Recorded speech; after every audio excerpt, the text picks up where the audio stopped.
واحد يطوف بالبيت، طبعا هو معرف هندي ولكن ما يعرف متى يقف على آخر الآيات. كتاب بالعربي وهو يزوعون وراه، يشيلون وراه يرددون وراءه الحجاج. فتعرف ان الله محيط بالكافرين موجود في الآية في كتاب الدعاء، فيبغى يقسم الآية هو علشان يرددون وراءه.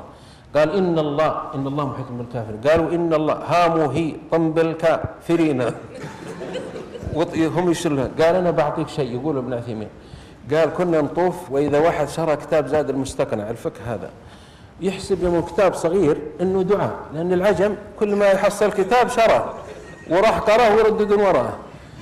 قال في يقول كذا، قال وأما الإبل، قالوا وأما الإبل هذا دعاء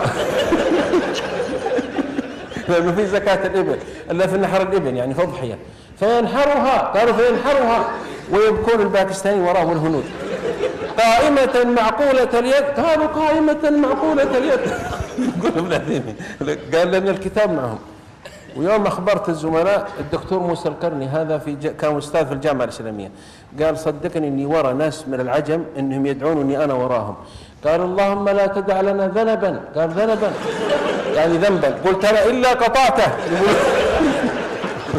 لأنهم ذنبا يقصد ذنبا. وحدثنا الإخوان وكان معنا الشيخ سلمان العودة في مجلس، قال والله إني شفت هندي عند البيت يقول كذا اللهم إني أسألك كلبا خاسئا، يعني قلبا خاشعا، يقول يا رب يرزق كلبا خاسئا عند البيت، فنسأل الله أن يتوب علينا وعلينا.